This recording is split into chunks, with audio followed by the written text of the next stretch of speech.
I click the links. You join the channel here over on Subscribestar. You know, if you ask me to pick a guy to play Superman, I look at this guy, like, yeah, this guy seems to really fit the role. And you watch his Superman performance, you know, he did what he was supposed to do. It's weird that you wouldn't at least make one more movie with him. It's like, well, that's where James Gunn comes in and the Hollywood machine. So Henry Cavill versus the cultural Marxist puppets of Twitter. I don't think people are aware of how far the Hollywood media cultural Marxist machine, and I know that nobody on the left is listening to this, but I love saying that phrase because if you say that on Twitter, they get very upset over, or anytime you mention that or Bolshevism or alt-leftism, or you use the phrase anti-white, and they lose their mind when they hear that. They keep telling you it's not a real thing. You go, but I feel it is. My feelings are valid. It's, well, how do you respond to an appeal to emotion? It's just more appeal to emotion, which is probably why I get put on Twitter hit lists, which is a real thing. So, but I will say Elon Musk buying Twitter is changing the game because suddenly these left-wing doxing accounts are getting removed from Twitter, and then they have to reformat and you know, do everything all over. We're going to Mastodon. It's like, okay, well, you know, 95% of the activity is on Twitter, so by all means, go to Mastodon, knock yourself out. So it's like that's probably the best for both parties, peacefully separate. So I don't think people are aware of how far things have accelerated. If you're confused by what you were seeing lately, keep in mind one concept, and you can use it as a lens through which to interpret a scene. I will call it anti-Europeanism. Somebody had another phrase for anti-Anglism or something. Anti-white is what I'm trying to say. But there's a Google machine algorithm that picks up a lot of these colors and countries of origins and religions. And it just keeps note. Like everything you say on YouTube, it's like it's keeping note of it. And you know, it's funny. It's like everything you say, if you ever talk to yourself and then you notice that your cell phone has strange, unusual self results. Like that's I'd like to see a study done on that because I thought that was propaganda when I had an older phone, Samsung S5, and now I have a newer phone, and I'm starting to see some of that because I do talk to myself. It's an easier memory tracking technique to keep notes in your head, and then you look for something, you talk about something you're going to search for, and then you see the search results. You're like, that's weird. I didn't notice this with the old phone, and now I'm noticing that. I mean, I know this sounds tinfoil hat, but it's like some of this tinfoil hat stuff turns out to be accurate. Hashtag Faraday cage nationalism. So I'll call it this stuff that you're seeing anti-Europeanism because Google's got an algorithm, and Google is also anti-European or blue man bad, which is of course istophobic hate, but the narrative is controlled by these anti-blue-eyed people.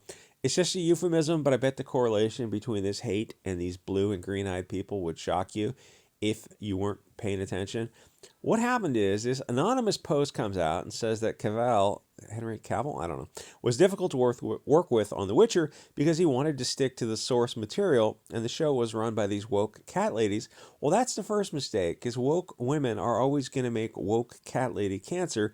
But to be honest, that's the direction Hollywood is going in. Hollywood is mask off. It's a propaganda machine for globalist teachings, which I suspect is becoming a hot word for YouTube. So I guess in the future I'll have to find a lot of hopium in assuming there's going to be a YouTube future for this channel. I have to find a euphemism. It's a clever tool of the left. If you call out these Saul Alinsky Frankfurt School techniques, they make it politically incorrect to use the terms to call them out. In fact, if you look up that term on just DuckDuck search it. And I know DuckDuck is been compromised too. We're not going to return certain search results. It's like, oh, so you're the same as Google. So is there like maybe the Brave search engine is better? It's like I feel like you guys are real desperate to control the narrative. But if you look up cultural Marxism, the first results is a Wikipedia, and it's like they're just doing damage control for it immediately. It's like everything they don't like is a conspiracy theory. You go like, oh, but what's beneath the surface there? Is there something that this was founded on? Oh, you don't need to go to those sources. You don't need to see that. Just believe the narrative we're presenting for you. I mean, if you have the power to control the language by censoring people on the areas where you disseminate these conversations, these ideas, well, you pretty much control everything, which is like, oh, hey, that's what control of social media has been up until this recent Elon Musk purchase, which is why they're so pissed off that he bought Twitter. The consequences of that purchase are going to be huge, like Civil War huge. I think I'm going to do an Odyssey BitChute video on that because I don't see a whole lot of people talking about it, but then I notice like the conversations people are having on YouTube are one thing, and then you go to BitChute Odyssey, it's like, oh, this is the real world. This is what people, in Gab too, or this is what people actually think. Anyway, Henry Cavill is not on the plantation, By saying he wants to stick to the source material, he's signaling that he thinks the source material is better than the Marxist reinterpretation of it, in this case, the Polish writings, which obviously, Polish people are marginalized, oppressed, disenfranchised people of color, which obviously it is. But in the left-wing worldview, that's a nationalist, fashionable Hugo Boss concept. Yes, it's just as crazy as it sounds. They believe in a binary of global versus nation. If you want the original Polish source material, you are Hugo Boss in their eyes.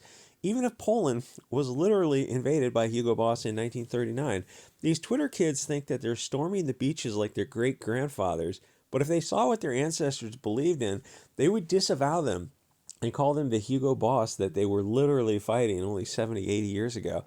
You get these 1984 kids because they had a lifetime of government schools and media propaganda made by demons whose only goal was to subvert and corrupt, which they did. They won. The communists absolutely won. The last chance against it was when, is it McCarthy fighting against, going after the Rosenbergs who were spying for, in the 1950s, I think. Like, that was the last chance to turn the ship around. It's like they didn't go all the way with it. They just gave up.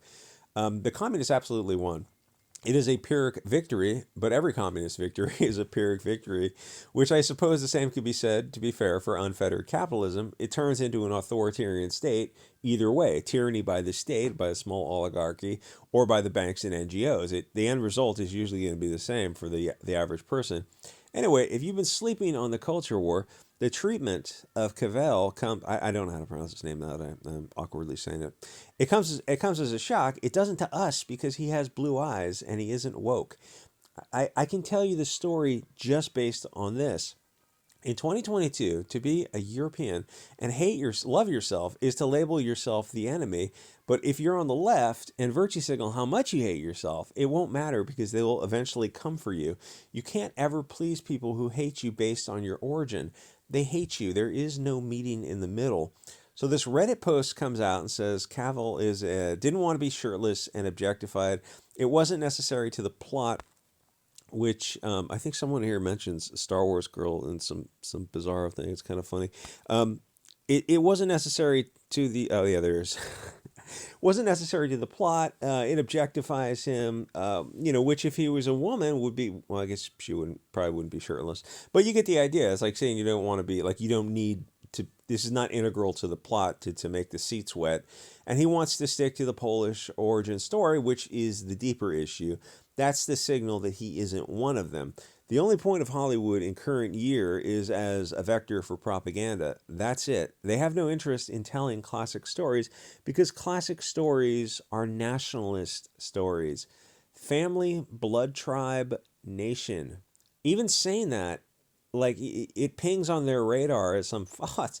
Far right, Hugo Boss said what? Like, the things that's worked for the past 10 million years are suddenly... Is it more likely that the things that, since we came down from the trees 10 million years ago, that concept, is it more likely that that is wrong, or what's happened within the past 70 years with this encroaching Bolshevism is wrong? Like, which one seems more likely to you? But the CNN told me, but my government teacher told me, but every media I've consumed from a globalist source or a government compromised source has told me. Have you ever read a book? Because... there's no solution for this within the system. The only solution for this is private schools, homeschools, that kind of thing. Anyway, these nationalist stories, your tribe resisting the pernicious, malicious outside influences of the orcs from afar, except that flies in the face of modern cultural Marxism. The suicidal altruism of the modern day left is really at the levels of science fiction. It shows you the power of 70 years of brainwashing. The stuff you're seeing now is fascinating from, I don't know, a sociological, cultural, anthropological viewpoint. Most of the West appears to be brainwashed. How do I know it's them and not us? Because the machine is trying to destroy us and not them. We're over target and we're getting anti-aircraft fire. If you are an actor of European origin and you want to stick to the origin story, then your time in Hollywood is over. It was done, like, he came 10 years too late. You'd be better off making small independent films if you just had to be an actor, or maybe, older plays that were sticking to the script. Henry Cavill is one of the last to slip through the cracks. It's why the Twitter kids are trying to tear him down. They can't really point to anything, but they know that only Hugo Boss guys stick to the original stories. Plus, he dated Gina Carano, I don't know, 10 years ago or something, and they consider her a wrong thinker also because she didn't want to use pronouns. Pronouns are almost certainly going to be a fad. It's like in Russia, they were calling each other comrade for a couple of decades.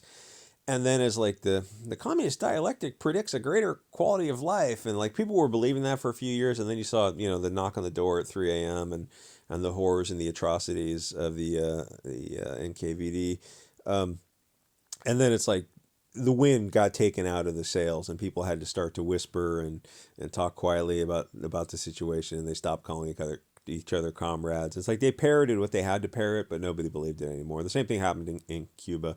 It's, more kids wouldn't be communist kids if they read more about Cuba or about Russia or Eastern Europe. Like you literally have people from Eastern Europe, Polish, East Germany, Russia. I mean, they're still living. It's like they're over 50, but they can tell you, oh, the horrors of communism, and you start having these conversations with these kids. You're like, hey, you can talk to my parents if they came from Eastern Europe, fresh off the boat, buddy. They can tell you all about communism, and they're like, oh, we don't really want to have that conversation. Like, but these are the people who literally came from Eastern Europe or Russia, and they can tell you firsthand. They're still living. They've written books about it, but those books mysteriously, the stories of the Gulag don't get published too often. They don't get widely disseminated. It's like they're still living. They can tell you this. There's this guy on YouTube who's doing this. He's in his 40s, and he's telling kids like, yeah, I don't think he came from Russia, and he's telling these Antifa kids like, I can tell you all about it, and they get real uncomfortable because like in the face of facts, it's like they don't know anything. They know from their fellow comrades who are telling them one story, and they know from a select group of books, but like they don't know from a wide breadth of communist literature or the history of that area, or even literally just interviews with people. Like people do self-publish a lot of these books because they know the story has to get out. But if you're over a certain age, it's like you're familiar with these people, or if you come from Eastern Europe or Russia, and you start to try to tell these Antifa kids about the horrors of it, and they just don't want to hear it. They want to believe a narrative. Like, but you can talk to this guy with a last name that's unpronounceable and full of consonants, and he could tell you the story of communism. And they just literally will turn and walk away because they don't know what to say to it. Because it's like they're not Russian, they're not Eastern European, they're not even come from China. It's like they just don't want to hear that story. Anyway, so Gina Carano didn't want to use pronouns, and credit to her for sticking to her guns. Firing her didn't doom Mandalorian or Disney. It's more that, I mean, that kind of felt like that was the last straw for a lot of people, was firing Gina Carano, who most of us didn't even know who the hell she was. But when we start to catch this story, we're like, this seems weird. This does not seem like something I want to be on board with. And then Disney just got weirder and weirder with the stuff they were doing. It didn't doom the Mandalorian show or Disney. It's more that Disney was going down this path anyway. Disney isn't virtue signaling. They really are Bolsheviks. Almost everything coming out of Hollywood is going to be woke. They hate you, and Hollywood is the tool to carry that message. Maybe Warhammer will slip through the cracks, but it's going to be the exception.